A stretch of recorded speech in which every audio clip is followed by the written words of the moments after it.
Hello friends, मैं शिव शंकर और आप मेरे साथ इस वीडियो में पढ़ेंगे नाइन्थ क्लास के ज्योग्राफी का फोर्थ चैप्टर।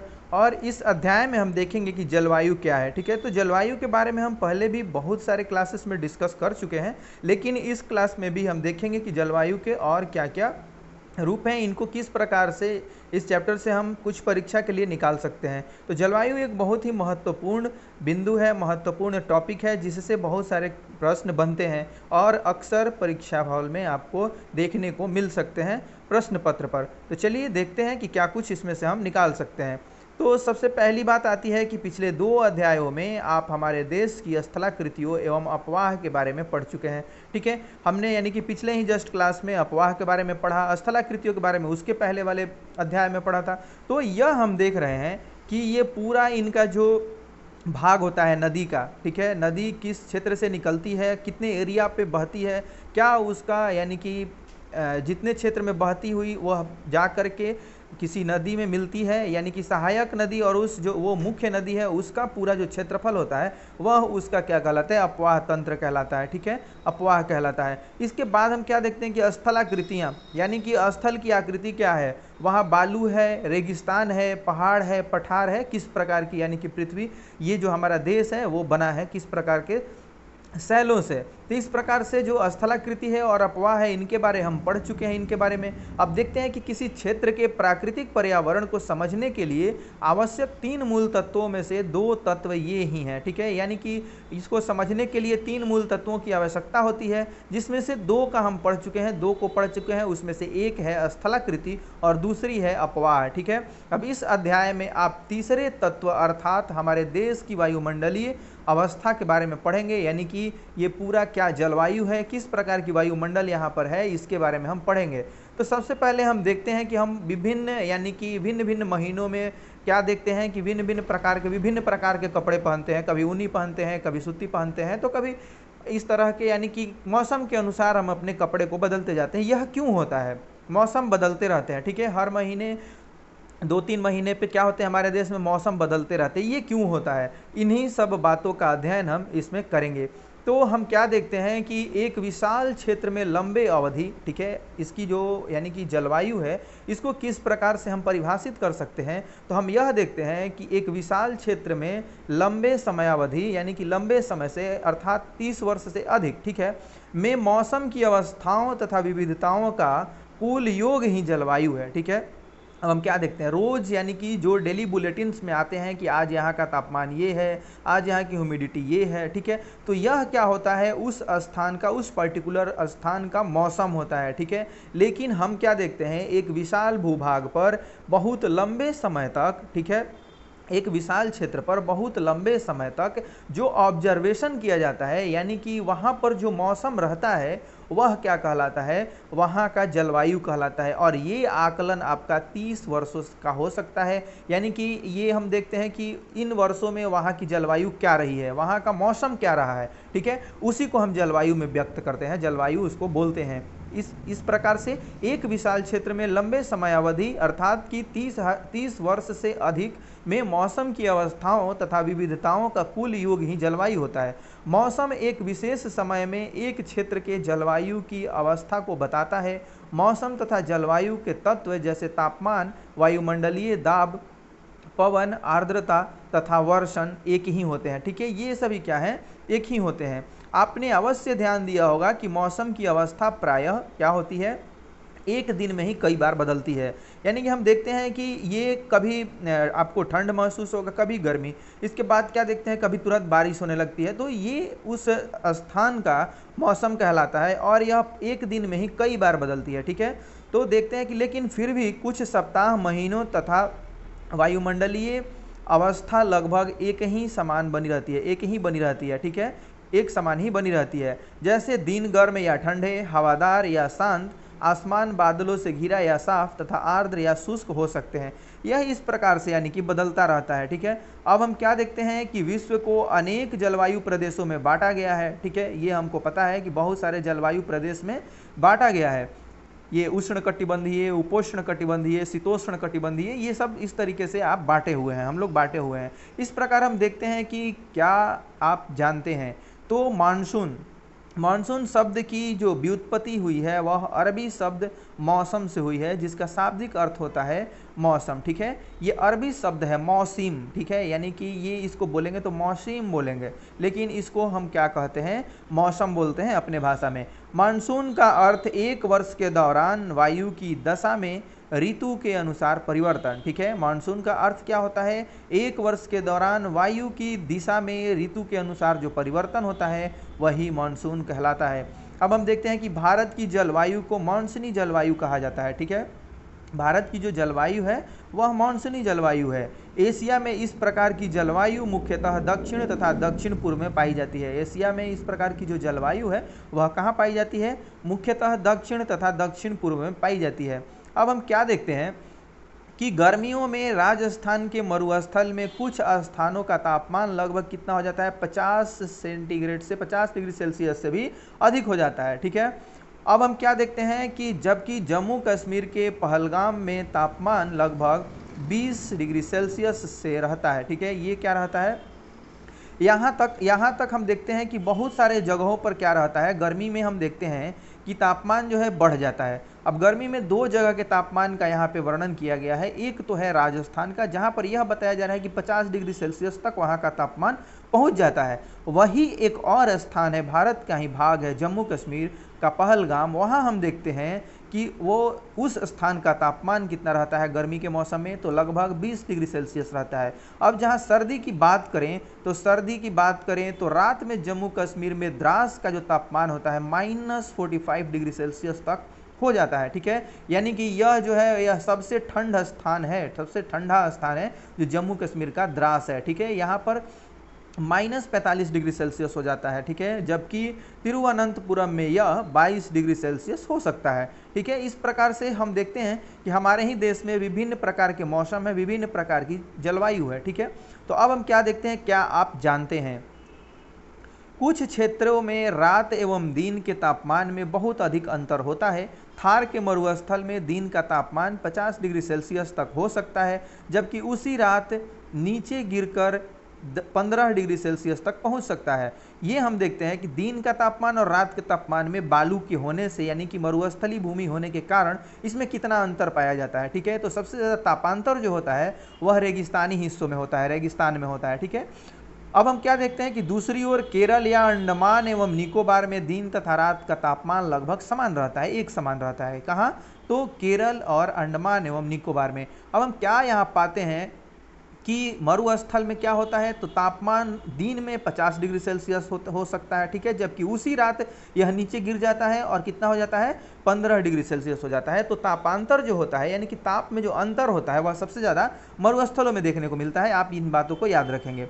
तो अब वर्षण की ओर ध्यान दें। ठीक है, यानी कि वर्षा जो है वर्षण के रूप तथा प्रकार में ही नहीं बल्कि इसकी मात्रा एवं ऋतु के अनुसार वितरण में भी भिन्नता होती है। हम देखते हैं कि वर्षा का क्या होता है कि केवल इसका प्रकार में ही नहीं बल्कि इसकी मात्रा एवं ऋतु के अनुसार वितरण में भी भिन्नता होती है, यानी कि हर ऋतु में अलग अलग तरह की अलग अलग मात्रा में वर्षा होती है। अब हम क्या देखते हैं कि हिमालय में वर्षण अधिकतर हिम के रूप में होती है। ठीक है, हिमालय में, यानी कि जो हिमालयी प्रदेश हैं, यानी कि जम्मू कश्मीर, लेह लद्दाख, ये सब जो हैं, वहाँ पर वर्षण यानी कि देखेंगे हम तो हिम के रूप में, यानी हिमपात होता है वहाँ पे। तथा देश के जो अन्य हिस्से हैं वहाँ शेष भाग में यह वर्षा के रूप में होता है। ठीक है, यहाँ बारिश होती है। अब इसके बाद हम क्या देखते हैं कि वार्षिक वर्षण में भिन्नता मेघालय में क्या होती है, 400 सेंटीमीटर। ठीक है, 400 सेंटीमीटर से लेकर लद्दाख एवं पश्चिमी राजस्थान में 10 सेंटीमीटर से भी कम होती है। सबसे कम हम देखते हैं कि बारिश होती है लद्दाख में। ठीक है, तो अब हम क्या देखते हैं, सबसे ज़्यादा कहाँ हो रही है, तो मेघालय में। ठीक है, इस प्रकार से यह अंतर हम देख रहे हैं बारिश का। देश के अधिकतर भागों में जून से सितंबर तक वर्षा होती है, लेकिन कुछ क्षेत्रों जैसे कि तमिलनाडु तट पर अधिकतर वर्षा अक्टूबर एवं नवंबर में होती है। ठीक है, इस प्रकार से इधर से बारिश जो है वो वर्षा ऋतु है वो लौट करके फिर चली जाती है, फिर मानसून के मौसम में आती है। इस प्रकार हम देखते हैं कि तमिलनाडु में अक्टूबर नवंबर में ज़्यादा वर्षा होती है। तो हम क्या देख रहे हैं, जलवायुवीय नियंत्रण क्या होता है, इसको पढ़ते हैं। तो जलवायवीय नियंत्रण क्या होता है, किसी भी क्षेत्र की जलवायु को नियंत्रित करने वाले 6 प्रमुख कारक है। ठीक है, अब क्या कारक है भाई, जो 6 प्रमुख कारक हैं उनको हम देखते हैं। अक्षांश, ठीक है, और क्या देखते हैं, तुंगता यानी कि ऊंचाई, और देखते हैं ये अक्षांश, तुंगता अर्थात की ऊंचाई, हाइट, और वायु दाब, ठीक है। उसके बाद क्या देखते हैं कि पवन तंत्र, समुद्र से दूरी, ठीक है, समुद्र से दूरी भी इसके मुख्य कारक हैं। महासागरीय धाराएं तथा उच्चावच लक्षण, ठीक है, ये सभी जो हैं ये क्या है, ये एक तरह से प्रमुख कारक हैं जलवायु को नियंत्रित करने वाले, ठीक है। अब आगे बढ़ते हैं और अब हम यहाँ क्या देखते हैं कि पृथ्वी की गोलाई के कारण, ठीक है, पृथ्वी की गोलाई के कारण इसे प्राप्त सौर ऊर्जा की मात्रा अक्षांशों के अनुसार अलग अलग होती है, ठीक है। ये जो सौर ऊर्जा यानी कि जो सूर्य से हमें ऊर्जा प्राप्त होती है वो अलग अलग होती है। क्यों? क्योंकि यह क्या है, पृथ्वी की गोलाई यानी कि पूरी तरीके से गोल, यानी कि हम देखते हैं कि इसका क्या है, जियोइड तरह का आकार है, यानी कि गोल नहीं है पूरा, लेकिन इसको गोल ही हम मान के चलते हैं। जो पृथ्वी का आकार है बीच में थोड़ा सा धंसा हुआ है, ठीक है, इस प्रकार से आप देखेंगे तो बीच में थोड़ा ये धंसा हुआ है। तो अब हम इसकी वजह से यानी कि गोलाई के कारण क्या होता है, मान लेते हैं यहाँ ये गोल है, ठीक है। अब क्या है कि पृथ्वी पर सूर्य का प्रकाश आ रहा है, ठीक है, तो इस हिस्से पर और इस हिस्से पर यानी कि बराबर नहीं पड़ेगा, इधर क्या होगा, तिरछा हो जाएगा। इसकी जो रोशनी है सूर्य की आएगी उधर से तो तिरछी आएगी, अब इधर से यह तिरछी, अब ये जो भाग होता है यहाँ पर सीधी आएगी। इसके कारण क्या होता है कि इसमें अंतर होता है, अक्षांशों के अनुसार अलग अलग हो जाता है। इसके परिणाम स्वरूप क्या होता है कि तापमान विषुवत वृत्त से ध्रुवों की ओर सामान्यतः घटता जाता है, यानी कि जो भूमध्य रेखा होता है उससे आप यानी कि उत्तर जाते हैं और दक्षिण जाते हैं तो क्या होता है कि ध्रुव की तरफ जब जाते हैं तो वह घटता जाता है, ठीक है। जब कोई व्यक्ति पृथ्वी की सतह से ऊंचाई की ओर जाता है तो वायुमंडल की सघनता कम होती जाती है, वायुमंडल की जो सघनता है वह कम होती जाती है। यह ऊंचाई को बताया गया है यहाँ पर कि ऊंचाई का क्या प्रभाव पड़ता है, तो वायुमंडल की सघनता कम हो जाती है तथा तापमान घट जाता है।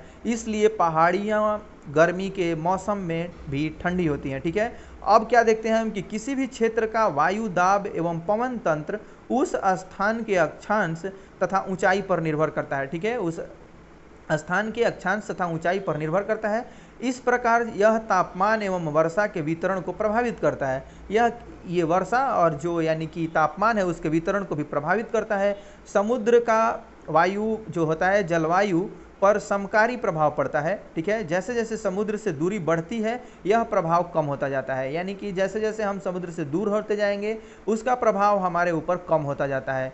एवं लोग विषम मौसमी अवस्थाओं को महसूस करते हैं। इसे महाद्वीपीय अवस्था, ठीक है, यानी कि गर्मी में बहुत अधिक गर्म एवं सर्दी में बहुत अधिक ठंड कहते हैं, ठीक है। अब महासागरीय धाराएं हैं ये किस प्रकार से हमें प्रभावित करती हैं, तो महासागरीय धाराएं समुद्र के तट की ओर चलने वाली हवाओं के साथ साथ तटीय क्षेत्रों की जलवायु को क्या करती हैं, प्रभावित करती हैं। उदाहरण के तौर पर हम यह देखते हैं कि कोई भी तटीय क्षेत्र जहां गर्म या ठंडी जलधाराएं बहती हैं और वायु की दिशा समुद्र से तट की ओर हो तो क्या होता है, तब वह तट गर्म या ठंडा हो जाएगा, ठीक है। वह क्या होता है, यानी कि गर्म हवा आ रही है तो गर्म और ठंडी हवा आ रही है तो ठंडी, इस प्रकार से उसका प्रभाव वहां पर पड़ता है।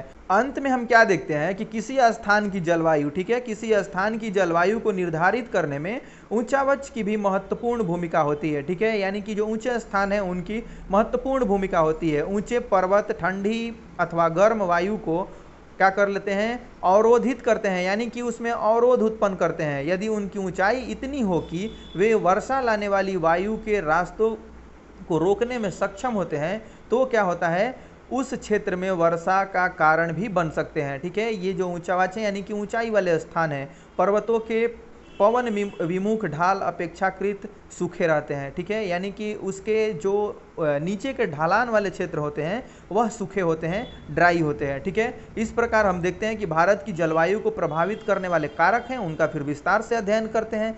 ये आता है अक्षांश, ठीक है, कर्क वृत्त देश के मध्य भाग यानी कि जो भारत की जलवायु है उसको किस प्रकार से प्रभावित करते हैं ये स्थान, इसका हम लोग अध्ययन करते हैं। हम यह देखते हैं कि कर्क वृत्त देश के मध्य भाग पश्चिम में कच्छ के रण से लेकर के पूर्व में मिजोरम से होकर गुजरती है, ठीक है, यानी कि हमने पढ़ा है कि जो ये आप कर्क रेखा है वह भारत के 8 राज्यों से होकर के गुजरती है, ठीक है। गुजरात, राजस्थान, छत्तीसगढ़, मध्य प्रदेश, झारखंड, पश्चिम बंगाल, त्रिपुरा और मिजोरम, ठीक है, इस प्रकार से इन राज्यों से होकर के गुजरती है। और देखते हैं हम कि देश का लगभग आधा भाग कर्क वृत्त के दक्षिण में स्थित है जो कि उष्ण कटिबंधीय क्षेत्र है, ठीक है। इसके दक्षिण में यानी कि नीचे, कर्क रेखा के नीचे स्थित है, यानी कि दक्षिण में स्थित है अर्थात नीचे स्थित है। और वह क्या है? उष्णकटिबंधीय क्षेत्र है। कर्क वृत्त के उत्तर स्थित शेष भाग उपोष्ण कटिबंधीय है, ठीक है। इसलिए भारत की जलवायु में क्या होती है? उष्णकटिबंधीय जलवायु एवं उपोष्ण कटिबंधीय जलवायु दोनों प्रकार की उपस्थिति है, ठीक है, विशेष रूप से। अब ऊंचाई को देखते हैं, ऊंचाई से भारत की जलवायु कैसे प्रभावित होती है? तो भारत के उत्तर में हिमालय पर्वत है, यह हम सभी जानते हैं। इसकी औसत ऊंचाई लगभग 6000 मीटर है, यानी कि ऊंची ऊंची चोटियां हैं यहाँ पे। भारत का तटीय क्षेत्र भी विशाल है, जहाँ अधिकतम ऊंचाई लगभग 30 मीटर है, ठीक है। ये जो तटीय क्षेत्र हैं उनकी बात हो रही है।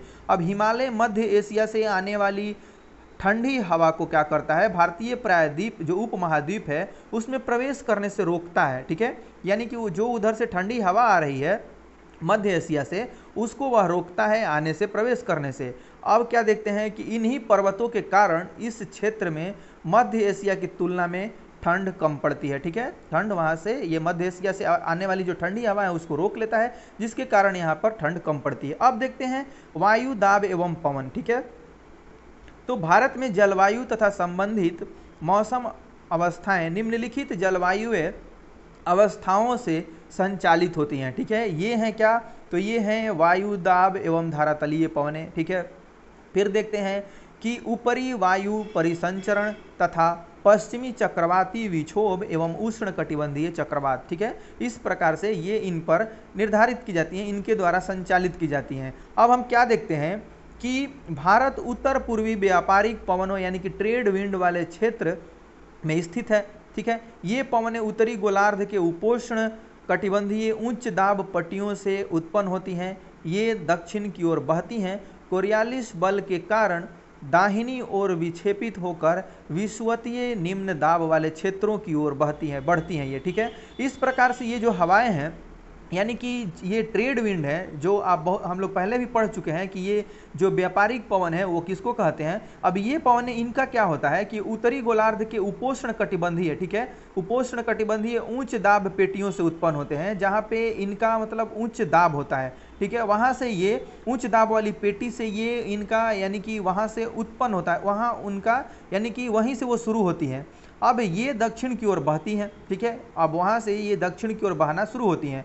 कोरियालिस बल के कारण, कोरियालिस बल भी हम लोग पढ़ चुके हैं, इसको आप पीछे के क्लासेस आप जरूर देखते चलेंगे, फिर आपको ये सब टर्म जो है वो पढ़ने में आसानी होगी, ठीक है, समझने में आसानी होगी। कोरियालिस बल के कारण दाहिनी ओर विक्षेपित होकर विषुवतीय निम्न दाब वाले क्षेत्रों की ओर बढ़ती है। सामान्यतः इन पवनों में नमी की मात्रा बहुत कम होती है, क्योंकि ये स्थलीय भागों पर उत्पन्न होती हैं एवं बहती हैं, ठीक है। ये कहाँ? ये जो स्थलीय भाग हैं वहाँ पर ये उत्पन्न होती हैं, वहीं पर बहती हैं, इसलिए इन पवनों द्वारा वर्षा कम या नहीं होती है, ठीक है। इस हवा से यहाँ पर वर्षा नहीं होती है। अब कोरियालिस को यहाँ पर फिर से इस टर्म को दिया हुआ है, यानी कि एक सुविधाजनक है हमारे लिए, हम पढ़ लेते हैं, ठीक है, इस क्लास में भी। तो कोरियालिस बल क्या होता है? तो पृथ्वी की घूर्णन के कारण उत्पन्न आभासी बल को कोरियालिस बल कहते हैं, ठीक है। पृथ्वी में घूर्णन गति है, ठीक है, हमेशा वो गति करती रहती है। अब इस गति के कारण जो इसमें आभासी बल उत्पन्न होता है उसको हम क्या कहते हैं? कोरियालिस बल कहते हैं। इस बल के कारण पवनें उत्तरी गोलार्ध में दाहिनी ओर तथा दक्षिणी गोलार्ध में बाईं ओर क्या होती हैं? विक्षेपित होती हैं। इसे फेरेल का नियम भी कहा जाता है, ठीक है। इसको यानी कि फेरेल ने प्रतिपादित किया था इस नियम को, इसलिए हम इसे फेरेल का नियम भी कहते हैं, ठीक है। ये आप ध्यान रखेंगे कि ये जो हवाएं हैं, ठीक है, यह उत्तरी गोलार्ध में दाहिनी ओर तथा दक्षिणी गोलार्ध में बाईं ओर विक्षेपित होती हैं, यानी कि बाईं ओर बहती हैं, ठीक है। इस बात को आप जरूर याद रखेंगे। अब हम क्या देखते हैं कि भारत की वायु दाब एवं पवन तंत्र अद्वितीय है, ठीक है। भारत की वायु दाब एवं पवन तंत्र अद्वितीय है। शीत ऋतु में हिमालय के उत्तर में उच्च दाब होता है। इस क्षेत्र की ठंडी शुष्क हवाएं दक्षिण में निम्न दाब वाले महासागरीय क्षेत्र के ऊपर बहती है, ठीक है। ग्रीष्म ऋतु में आंतरिक एशिया, ग्रीष्म ऋतु में क्या होता है कि आंतरिक एशिया एवं उत्तर पूर्वी भारत के ऊपर निम्न दाब का क्षेत्र उत्पन्न हो जाता है। इसके कारण गर्मी के दिनों में वायु की दिशा पूरी तरीके से क्या होती है, परिवर्तित हो जाती है। अब वायु दक्षिण में स्थित हिंद महासागर के उच्च दाब वाले क्षेत्र से दक्षिण पूर्वी दिशा में बहते हुए विषुवत वृत्त को पार करके दाहिनी ओर मुड़ते हुए भारतीय उपमहाद्वीप पर स्थित निम्न दाब की ओर बहने लगती है। ठीक है, इस प्रकार से ये सिर्फ यानी कि पढ़ना है, आपको यहाँ पर समझने की कोई आवश्यकता नहीं है। पिछले क्लास में हमने इतना कुछ समझ लिया है कि बस सिर्फ आप इसको रीडिंग देते जाएं तो आपको बहुत कुछ समझ में आ जाए, केवल आप सुनते रहें एकाग्रता से। तो ठीक है, अब हम क्या देखते हैं कि यहाँ से तो ये निम्न दाब की ओर बहने लगती है। अब इन्हें हम क्या कहते हैं, इन्हें क्या देखते हैं कि इन्हें दक्षिण पश्चिम मानसून पवनों के नाम से जाना जाता है। ठीक है, इन्हें दक्षिण पश्चिम मानसून के नाम पवन के नाम से जाना जाता है। ये पवनें कृष्ण महासागरों के ऊपर से बहती हैं, ठीक है, नमी ग्रहण करती हैं तथा भारत की मुख्य भूमि में वर्षा करती हैं। ठीक है, यही वर्षा का कारण बनती हैं। अब हम क्या देखते हैं कि ये जो इस प्रदेश में ऊपरी वायु परिसंचरण पश्चिमी प्रवाह के प्रभाव में रहता है। इस प्रवाह का एक मुख्य घटक जेट धारा है। ठीक है, क्या है इसका, जेट धारा है। जेट धाराएं लगभग 27 से 30 डिग्री उत्तर अक्षांशों के बीच स्थित होती है। ठीक है, ये जेट धारा कहाँ स्थित है, तो यह 27 से 30 डिग्री उत्तर अक्षांश के बीच स्थित है। इसलिए इन्हें हम क्या कहते हैं, उपोष्ण कटिबंधीय पश्चिमी जेट धाराएं भी कहते हैं। ठीक है, इनको कहा जाता है। अब हम आगे देखते हैं और ये जेट धारा के बारे में कुछ और चीज़ें दी हुई हैं, उनको पढ़ते हैं। तो जेट धारा ये एक संकरी पट्टी में स्थित है। ठीक है, यह कहाँ स्थित है, तो यह एक संकरी पट्टी में यानी कि बहुत कम क्षेत्र वाले पट्टी में स्थित है। क्षोभ मंडल में अत्यधिक ऊंचाई यानी कि 12,000 मीटर से अधिक वाली पश्चिमी हवाएं होती हैं। ठीक है, अब इनकी गति गर्मी में 110 किलोमीटर प्रति घंटा एवं सर्दी में 184 किलोमीटर प्रति घंटा होती है। ठीक है, ये जेट धारा के बारे में आपको बताया जा रहा है। अब बहुत सी अलग अलग जेट धाराओं को पहचाना गया है। इनमें सबसे स्थिर मध्य अक्षांशीय एवं उपोष्ण कटिबंधीय जेट धाराएं हैं। ठीक है, क्या है, तो मध्य अक्षांशीय एवं उपोष्ण कटिबंधीय जेट धारा है। ठीक है, अब हम आगे बढ़ते हैं और देखते हैं कि पश्चिमी चक्रवातीय विक्षोभ क्या है। ठीक है, पश्चिमी चक्रवातीय विक्षोभ बार बार आता है। तो सर्दी के महीने में उत्पन्न होने वाला पश्चिमी चक्रवातीय विक्षोभ भूमध्य सागरीय क्षेत्र से आने वाले पश्चिमी प्रवाह के कारण होता है। ठीक है, यह पश्चिमी प्रवाह के कारण होता है। वे प्रायः भारत के उत्तर एवं उत्तर पश्चिमी क्षेत्र को प्रभावित करते हैं। उष्ण कटिबंधीय चक्रवात मानसूनी महीने के साथ साथ अक्टूबर एवं नवंबर के महीनों में आते हैं तथा ये पूर्वी प्रवाह के एक भाग होते हैं एवं देश के तटीय क्षेत्रों को प्रभावित करते हैं। अब हम आगे बढ़ते हैं और देखते हैं कि किस प्रकार से, यानी कि आप यहाँ देख रहे हैं कि भारतीय उपमहाद्वीप में जनवरी महीने के दौरान मौसम की स्थिति, ठीक है, मौसम की स्थिति है जनवरी महीने के दौरान, इसको दिखाया गया है। तो यानी धरातलीय पवन है। इस प्रकार के जो आप एरोज देख रहे हैं ये धरातलीय पवन है और डबल लाइन में जो एरो आप देख रहे हैं ये है उपोष्ण पश्चिमी जेट स्ट्रीम। ठीक है, इसको हम उपोष्ण पश्चिमी जेट स्ट्रीम बोलेंगे। यानी कि ये जो है, ये आप जो एरो देख रहे हैं ये तिब्बत का पठार, इधर से आप देख रहे हैं भारत के कुछ हिस्से से भी होकर के ये बह रहा है। ठीक है, प्रशांत महासागर की तरह। ये सभी क्या करते हैं, हमारे जलवायु को प्रभावित करते हैं। ठीक है, और हम ये यहाँ पे कर्क रेखा की बात हो रही थी, तो कर्क रेखा हम देखते हैं कि भारत के बीच से होकर के गुजरती है। ये भूमध्य रेखा है यानी कि विषुववृत्त है यह, यानी कि यहाँ से कितना है तो 23.5 डिग्री उत्तर को हम क्या बोलते हैं, कर्क रेखा बोलते हैं। और अगर भूमध्य रेखा के आप नीचे आएंगे 23.5 डिग्री, उसको क्या बोला जाता है, मकर रेखा बोला जाता है। ठीक है, तो इस प्रकार से ये जेट धाराएं क्या करती हैं और जो हवाएं हैं वो क्या करती हैं, जलवायु को प्रभावित करती हैं। अब इसमें हम क्या देखते हैं कि इसमें दिया हुआ है कि भारतीय उपमहाद्वीप में जून महीने के दौरान मौसम की स्थिति, क्या मौसम की स्थिति होती है। ठीक है, तो यह हम देखते हैं उपोष्ण पश्चिमी जेट स्ट्रीम, ये यानी कि डबल एरो वाली, और ये डॉटेड एरो डबल है जो उसको देख रहे हैं यहाँ पर, वो क्या है, उष्ण कटिबंधीय पूर्वी जेट स्ट्रीम है। और इस प्रकार से क्या है, धरातलीय पवनें हैं। अब यहाँ से आप बहुत सारी चीज़ों को समझ सकते हैं कि किस प्रकार से जो धरातलीय पवनें हैं वो यहाँ से जाती हैं। अब हम क्या देखते हैं कि यहाँ से आप हिंद महासागर से देख रहे हैं कि इस क्षेत्र से टकरा रही है, फिर इधर से आप देख रहे हैं तो ये विभिन्न क्षेत्रों से होकर के बहती हैं और वहाँ की जलवायु को क्या करती हैं, प्रभावित करती हैं। ये आप देख रहे हैं क्या है, तो ये उष्ण कटिबंधीय पूर्वी जेट स्ट्रीम है, ठीक है। ये जो आप जेट स्ट्रीम का यहाँ पर जो हमने ये किया था कि उपोष्ण पश्चिमी जेट स्ट्रीम है और उष्ण कटिबंधीय पूर्वी जेट स्ट्रीम है। इस प्रकार से ये क्या करते हैं, जलवायु को प्रभावित करते हैं। अब हम देखते हैं कि भारतीय मानसून क्या है। ये भारतीय मानसून यानी कि किस प्रकार से प्रभावित करता है। तो भारत की जलवायु मानसूनी पवनों से बहुत अधिक प्रभावित होती है। क्या होती है यह, मानसूनी पवन से बहुत ज़्यादा प्रभावित होती है। ऐतिहासिक काल में भारत आने वाले नाविकों ने सबसे पहले मानसून परिघटना पर ध्यान दिया। जो लोग आते थे उन्होंने क्या किया, मानसून को पहले ऑब्जर्व किया, ठीक है। अब क्या करते थे ये कि मानसूनी पवन की सहायता से क्या करते थे, वो निकल पड़ते थे और उनको नाव को चलाने में या जो स्टीमर वो यूज़ करते थे, जिस जहाज़ पे वो आते थे, उनको चलाने में उनको आसानी होती थी, ठीक है। इस प्रकार से वो क्या करते थे, मानसून का अध्ययन करते थे। अब हम यहाँ क्या देखते हैं कि पवन तंत्र की दिशा उलट जाने यानी कि उत्क्रमण यानी कि उलट जाने से क्या होता है, उलट जाने के कारण उन्हें लाभ हुआ, क्योंकि उनके जहाज पवन के प्रवाह की दिशा पर निर्भर थे। अब क्या देखते हैं कि अरबवासी जो व्यापारियों की तरह भारत आए थे, उन लोगों ने पवन तंत्र के इस मौसमी उत्क्रमण को मानसून का नाम दिया, ठीक है। इसी को उन्होंने मानसून का नाम दिया था, इसीलिए इससे क्या होता है, शुरू होता है मानसून। अब हम क्या देखते हैं कि मानसून का प्रभाव उष्ण कटिबंधीय क्षेत्रों में लगभग 20 डिग्री उत्तर से 20 डिग्री दक्षिण के बीच रहता है, ठीक है। यह क्या रहता है, 20 डिग्री उत्तर एवं 20 डिग्री दक्षिण के बीच रहता है। मानसून की प्रक्रिया को समझने के लिए निम्नलिखित तथ्य महत्वपूर्ण है। ये जो निम्नलिखित तथ्य हैं, इनको हम समझेंगे तो जाके मानसून हमको हो सकता है कुछ समझ में आ जाए। अब हम क्या देखते हैं कि स्थल तथा जल के गर्म एवं ठंडे होने की विभेदी प्रक्रिया के कारण भारत के स्थल भाग पर निम्न दाब का क्षेत्र उत्पन्न होता है, ठीक है, जबकि इसके आसपास के समुद्रों के ऊपर उच्च दाब का क्षेत्र बनता है। यानी कि जो स्थल भाग है वहां पर निम्न दाब का क्षेत्र उत्पन्न होता है और जो समुद्र तटीय भाग है उधर क्या होता है, समुद्र के ऊपर उच्च दाब का क्षेत्र बनता है, ठीक है। धरती पे देखते हैं, धरातल पे क्या, स्थल पर क्या होता है, तो स्थल पर निम्न दाब क्षेत्र उत्पन्न होता है, जबकि उसके आसपास जो ये हमारा जो समुद्र क्षेत्र है, समुद्र के ऊपर क्या बनता है, उच्च दाब का क्षेत्र बनता है। अब हम क्या देखते हैं कि ग्रीष्म ऋतु के दिनों में अंतः उष्ण कटिबंधीय अभिसरण क्षेत्र की स्थिति गंगा के मैदान की ओर खिसक जाती है, ठीक है। यह विषुवतीय गर्त है जो प्रायः विषुवत वृत्त से 5 डिग्री उत्तर में स्थित है। इसे मानसून ऋतु में मानसून गर्त के नाम से भी जाना जाता है। इस प्रकार से इसको जाना जाता है मानसून गर्त के नाम से।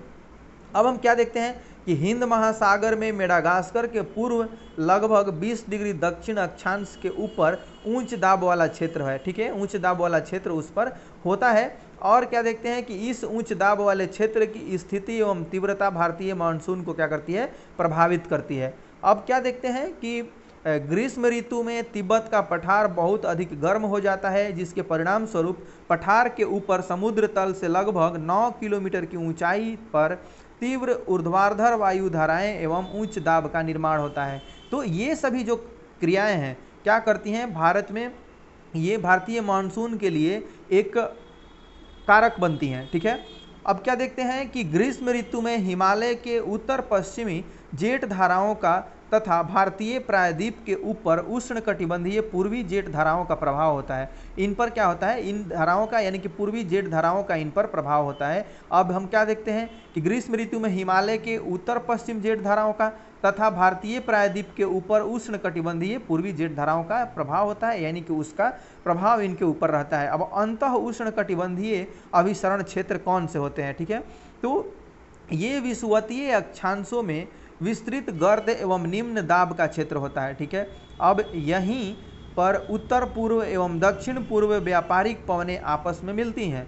यह अभिसरण क्षेत्र विषुवत वृत्त के लगभग समानांतर होता है, लेकिन सूर्य की आभासी गति के साथ साथ यह उत्तर या दक्षिण की ओर खिसकता है। इस प्रकार से आप इनको समझ सकते हैं। तो हमने क्या देखा कि बार बार ये चीज़ें जो आ रही हैं, ठीक है, कि किस प्रकार से हमारे जलवायु को ये लोग प्रभावित करते हैं। अब एल नीनो हम किसे कहते हैं, तो एल नीनो को समझ लेते हैं।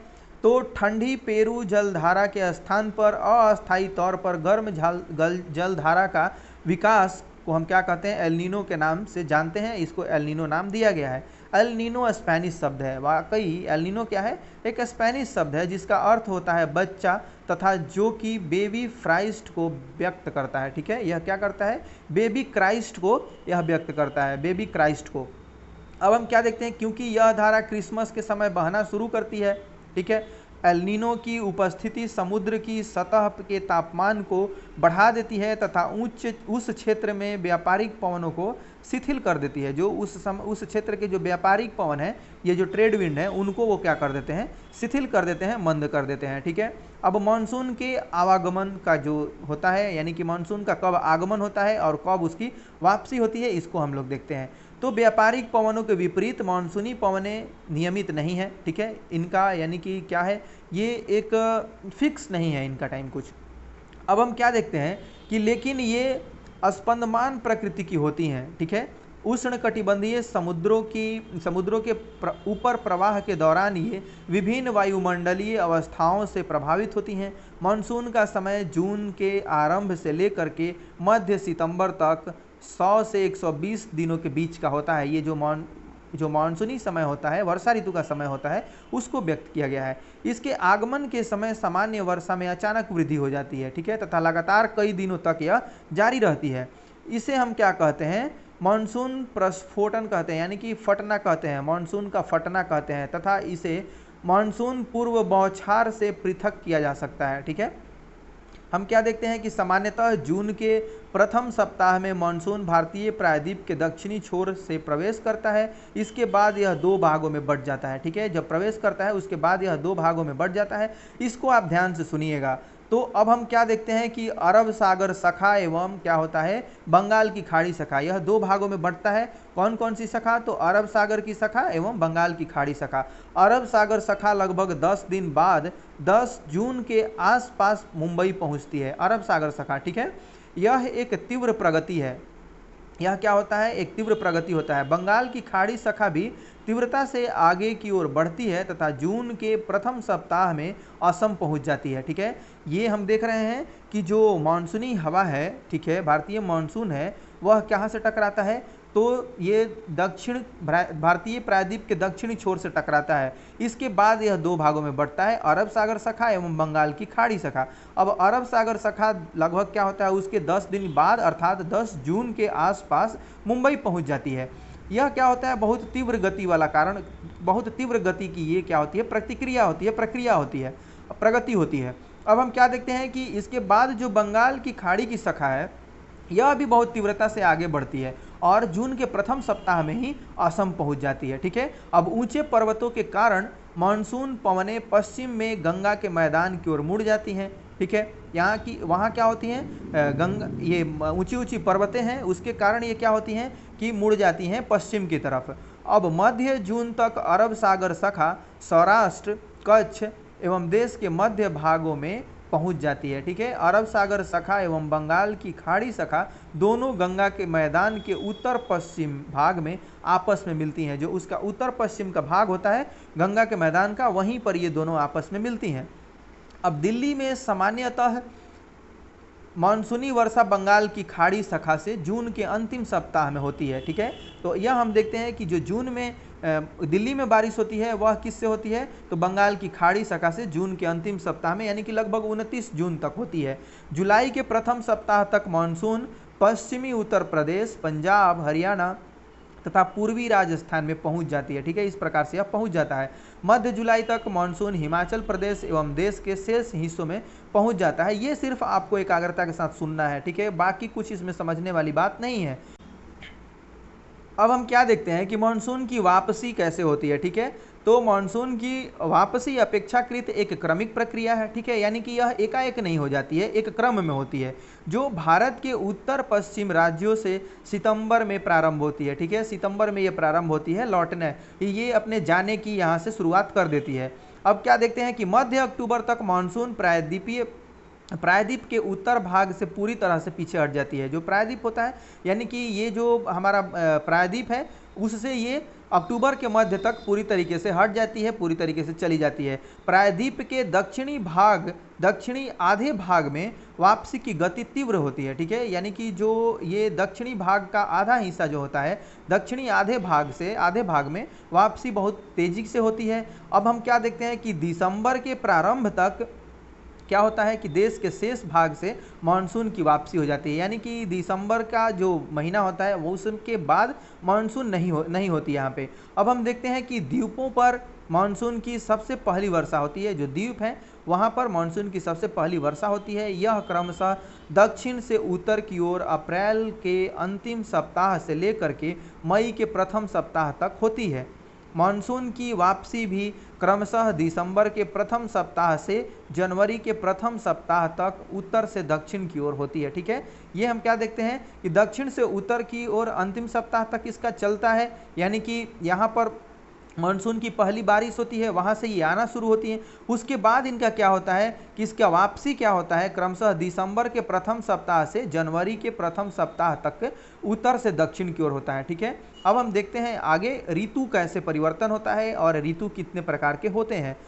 तो मानसूनी जलवायु की जो विशेषता है, एक विशिष्ट मौसम क्या है, मौसमी प्रतिरूप होता है। यह एक ऋतु से दूसरे ऋतु में मौसम की अवस्थाओं में बहुत अधिक परिवर्तन होता है। विशेषकर देश के आंतरिक भागों में ये परिवर्तन अधिक मात्रा में परिलक्षित होता है, यानी कि दिखता है।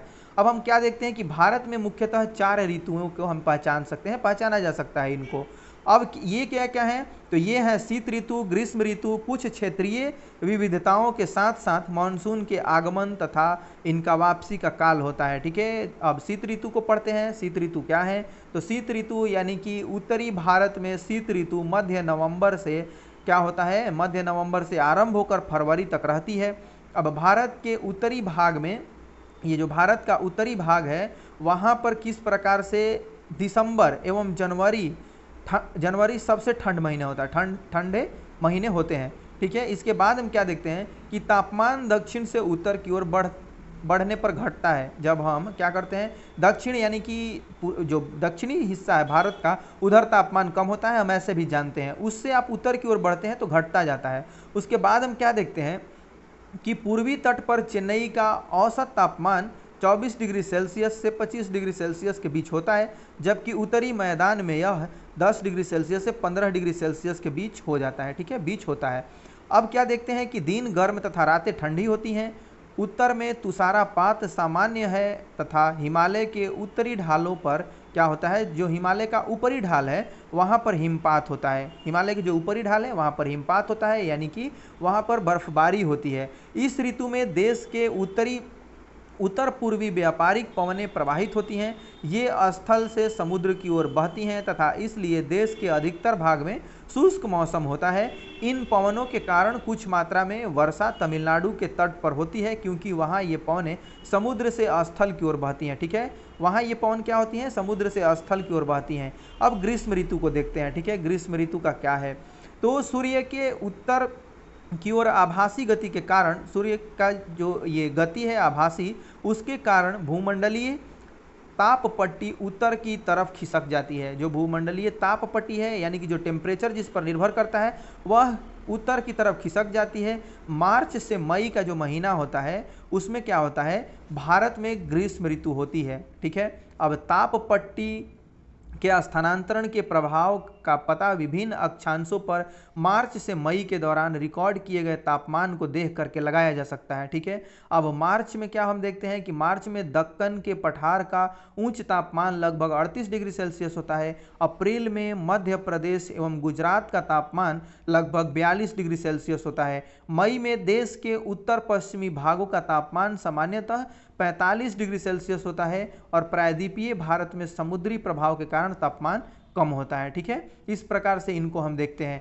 तो अब हम क्या देखते हैं कि देश के उत्तरी भाग में ग्रीष्म काल में तापमान में वृद्धि हो जाती है, ठीक है, तथा वायु दाब में कमी आती है। मई के अंत में उत्तर पश्चिम में थार के रेगिस्तान से लेकर के पूर्व एवं दक्षिण में पटना तथा छोटा नागपुर पठार तक एक कम दाब का लंब क्षेत्र उत्पन्न हो जाता है, ठीक है। यानी कि इस क्षेत्र में क्या होता है कि कम दाब का लंबवत क्षेत्र उत्पन्न हो जाता है। पवन का परिसंचरण इस गर्त के चारों ओर प्रारंभ होता है, चारों ओर चलता है।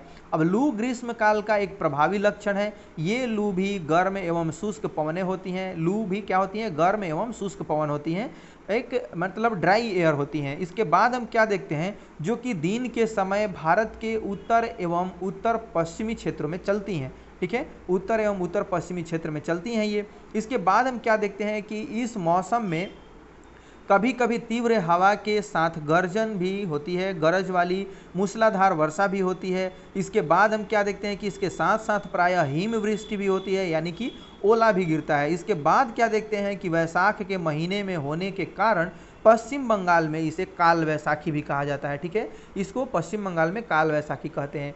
अब हम क्या देखते हैं कि ग्रीष्म ऋतु के अंत में कर्नाटक एवं केरल में प्रायः पूर्व मानसूनी वर्षा होती है, और इसके बाद इसके कारण क्या होता है कि आम जल्दी पक जाते हैं तथा प्रायः इसे आम्र वर्षा भी कहा जाता है। ठीक है, इसको हम आम्र वर्षा कहते हैं। अब यह बात देखते हैं कि वर्षा ऋतु या मानसून का आगमन जो होता है वह किस प्रकार से होता है।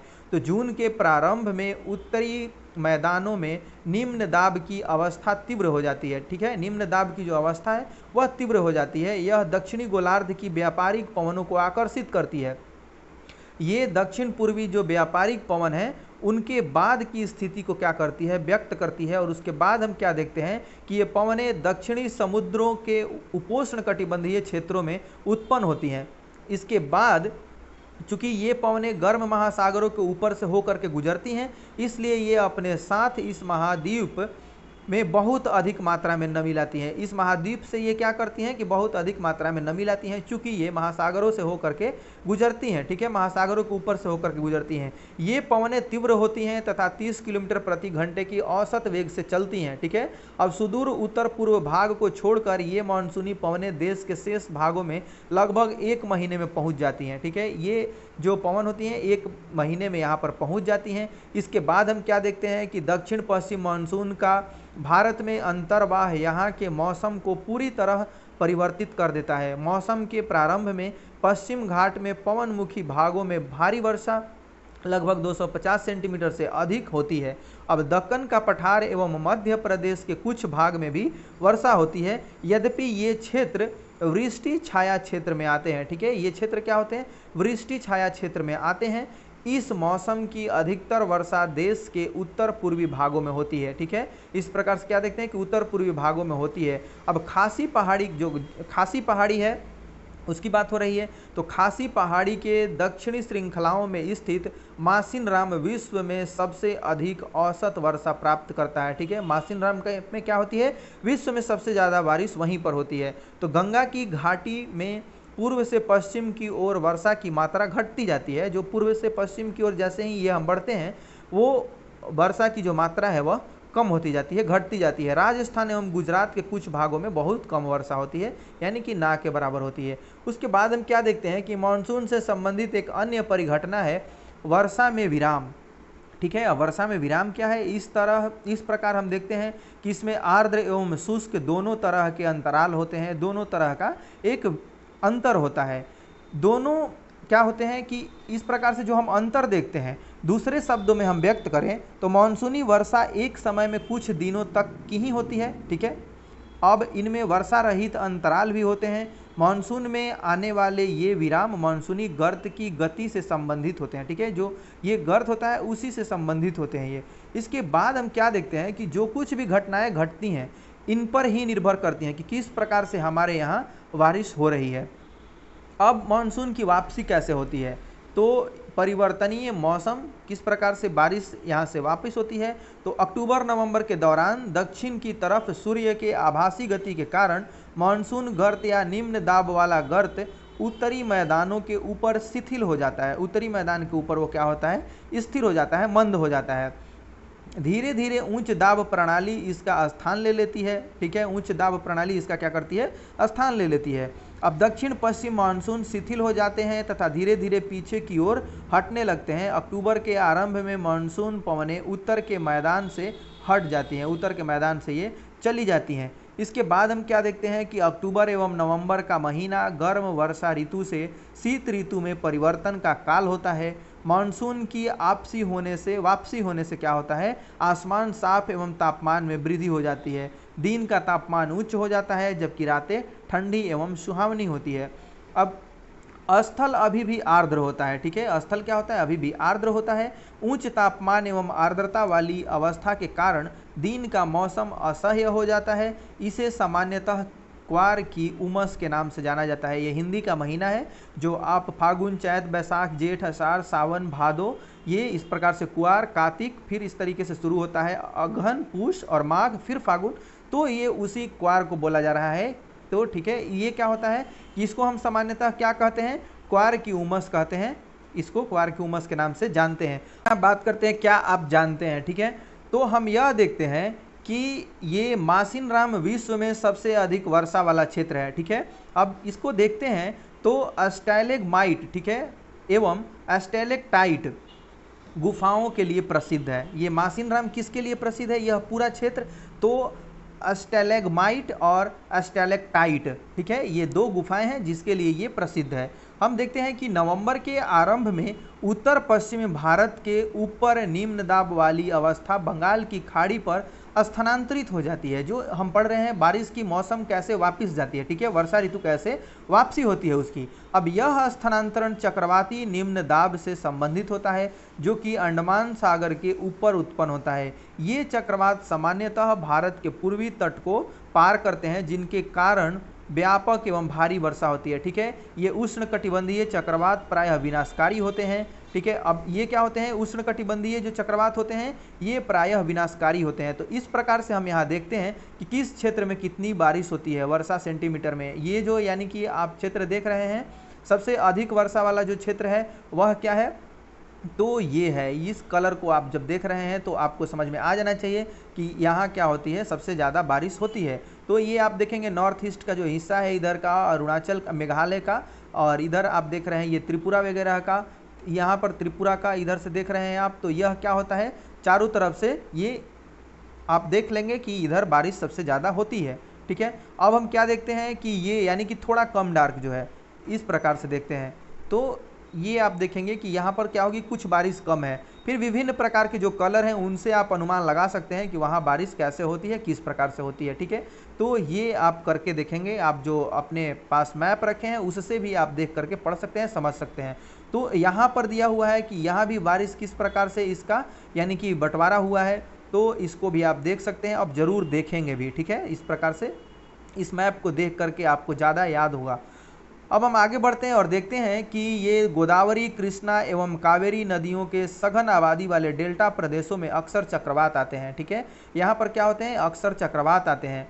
अब इससे क्या होता है, इससे यह होता है कि यहाँ पर बहुत ज़्यादा यानी कि भारी मात्रा में जान और माल की क्षति होती है। अब वर्षा का वितरण किस प्रकार से हुआ है, वर्षा का वितरण देख लेते हैं।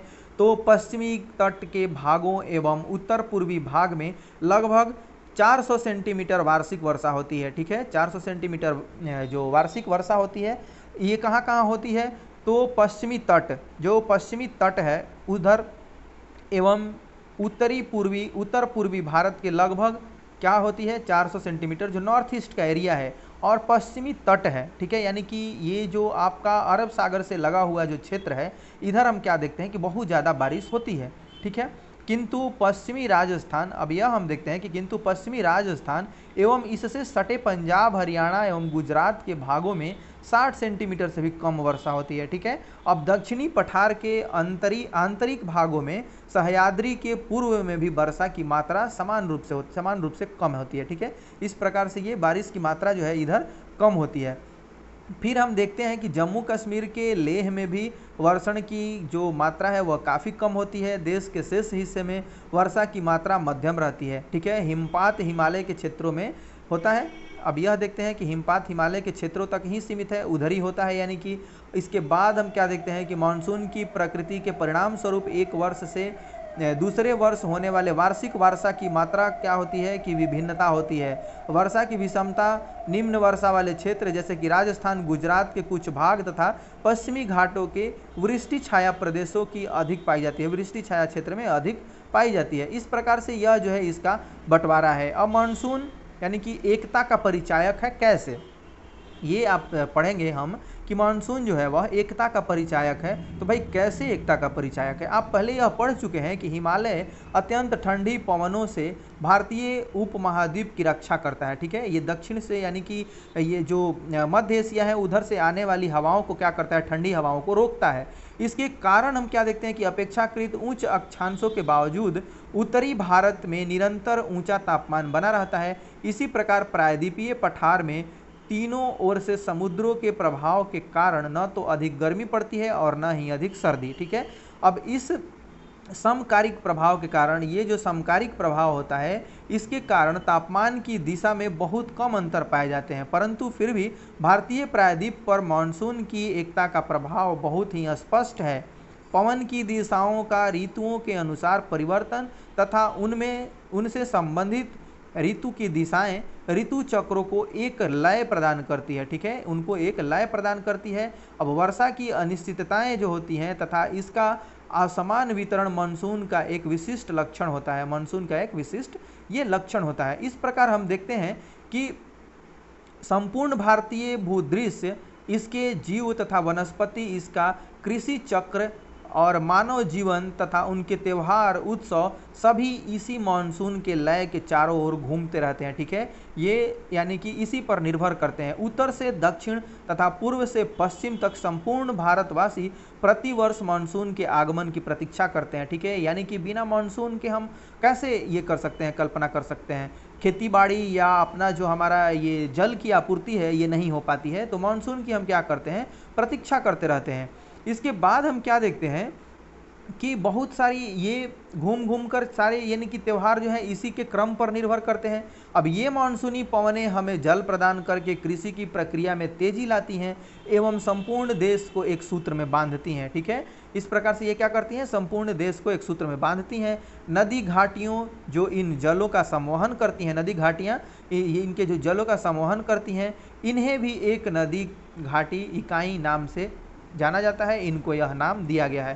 तो इस प्रकार से यह जो हमारा चैप्टर है वह समाप्त हो गया है। इसके कुछ प्रश्नों को देख लेते हैं। तो नीचे दिए गए 4 विकल्पों में से सही उत्तर चुनें।